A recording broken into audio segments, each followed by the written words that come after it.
Hey guys, it's Eric from Quality Electric here in Somersworth, New Hampshire, and I'm here with our field supervisor Clay, and we're going to talk about being an electrician today.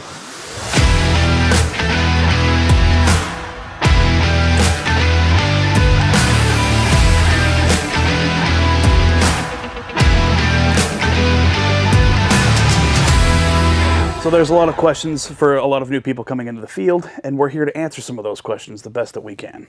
All right, Clay, so when it comes to being an electrician, what do you think you'd prioritize, skill or attitude? I think there's a good balance between both. Skill comes with time and experience in the field. Attitude you can have right off the bat. You come in with a good attitude and your skill level's low. We like seeing that a lot better than somebody with, a good skill level but a really poor attitude coming into work. Everybody comes in at a certain skill level, and our job is to help people grow in that skill level. Apprenticing under somebody with a bad attitude, it really does make a difference in how you're trained and how you grow to love the field. There are older guys, different experienced guys that make it difficult to apprentice, but there are young guys that are still really knowledgeable about the field as well, so it makes apprenticing difficult to get both sides of that knowledge. Yeah, I think one of the things we try and do really well here is keep like a healthy culture, because if you have a lot of negativity going around, it can be real toxic and cancerous, and it can spread to everybody. So just having a good attitude all the time really helps the time go by faster, because we spend 8 hours a day, 5 days a week together, so everybody's got to have a good attitude. It's an ever-growing field, especially with like advancements in AI and advancements in like EV chargers and electric vehicles, solar. The field grows daily. For instance, just like the medical field grows daily. So we have to stay on top. Continuing education is big. And then things that pop up that we haven't specifically been involved in, we like to try to educate ourselves in, and then we can inform the guys about it as well. Yeah, I think we live in a time where the answer to any question you have is at your fingertips. It's either on your phone, you can find the answer to what you have, or if you're an apprentice, the guys that work, above you have the answers. And even if you're already a licensed electrician, you don't know everything. We don't know everything. We're learning every day still. So having a group of people that you can ask, and then having an online forum, whether that's Facebook groups or YouTube channels, there's tons of resources to keep learning about the trade. And I think it's important to know that you can say you don't know. There's the guys, the danger comes when people say that they do know, but they don't. And that's when accidents happen and people can get hurt. I think when it comes to customer service, a lot of people say the customer is always right, but I don't really think that's true. Some customers just want to be heard and listened to. Just because you don't agree with what a customer is saying doesn't mean that they're wrong. It's just how they feel. So just listening and understanding why people feel or think that the way they do is all people need most of the time. And a part of our job is to educate the customer. They might know what they want and think that they know what they want, but the education part is huge.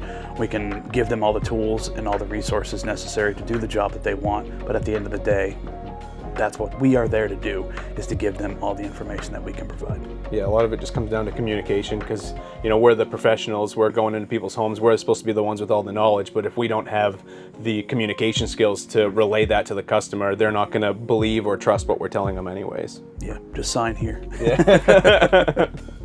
Clay and I have worked together for a long time. We've had our fair share of difficult customers. I think just remaining calm while it's happening, and then you can vent to each other after, but just keeping a level head while the difficult situations are happening is all you have to do, I think.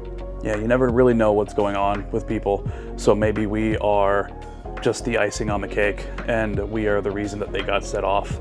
And it is very difficult to try to understand that people are going through other things that we might not know about, and then where their escape. And it might not just be us as electricians, it might just be whoever the next person to come in and give me, some sort of work quote was. So it's extremely difficult, especially when you have a customer who's difficult to deal with. Yeah, plus some people have been burned by contractors before, so they just automatically assume every person that comes into their home is out to get them. Yeah. I started apprenticing under Eric after working with a couple of older guys in the field, and it's a different culture. The older generation of people who were brought up in bad environments, who think that they should be teaching and sharing their knowledge the same way that they were taught. So it's a very toxic work environment, and you're talked down to a lot. I switched over and started working with Quality Electric and working under Eric. and the environment was much different. It changed a lot of my perspective on the field and actually made me want to stay in the field while working under him. I did my apprenticeship from a guy who treated me well, so I never really got like any sort of that like abuse stuff, which helped me in a couple ways because it taught me the right way to treat people. But I think I learned more from the people that I hired once I started my business, because what I learned after that was different personalities and how some people just take instruction differently and some people handle different stressful situations differently. So I think I learned more from the people that I've hired after than I did from the people I worked under at the beginning. Every electrician has their own like quirks and their own things that they really kind of harp on, but I think for me the biggest thing is when people ignore other problems. I talked about it on like the generator video we did a month or two ago. When they walk into a house and they got their eyes on making this big sale, but they ignore all these smaller little safety issues where the customer would be better served addressing these smaller issues before you go sell them a whole generator. So I just think overlooking big safety concerns to get a larger ticket is a big pet peeve of mine. Yeah, a big one of mine is when I go in and I see that there's other work that's been done by other contractors, I do my best not to badmouth. We're still, in the field together. Maybe that guy had a bad day or that girl had a bad day. It doesn't dismiss the fact that problems need to be addressed, but there's no reason to talk down about somebody in front of the customer. There are quite a few horror stories. The forbidden septic tank that we found after 40 years at the campground at Westford Shores, that was a tough one. Yeah. That was an exciting. Septic tanks they didn't know existed till they backed up. Yeah. Oh, man. That'll keep you up at night. No! No! If you want to start, then just do it. Don't stop. Start school. There's so many avenues now. If you're motivated and you can focus, do it at home. Do it on the computer.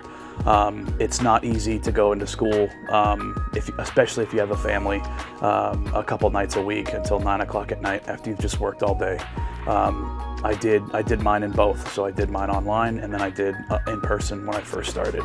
The online was much better, much more catered to my timelines and my family. Jump right into it. If you don't like it after the first few months, then stop. If you're going to go for years and years and you're getting towards the end of it, just stick through it, get your license, and see where you go from there. But don't waste the time. Yeah, a lot of people think you have to have a job working for somebody as an apprentice before you can start school, but that's wrong, and it will be easier for you to get a job when you're applying for jobs if you're already in school somewhere. So you can start anytime. You can do it online, like Clay said, you can do it in person. There's a lot of night school options. So like he said, just get started and somebody will hire you. There's always people looking for good apprentices. All right, thanks for watching. Hope you guys learned a little bit about being a good electrician. So if you are looking to become an electrician, you can go ahead on our website and you can apply there, or you can just follow our YouTube channel. Yeah, if you have more questions, give us a call. We have plenty of resources that we can at least help you get to.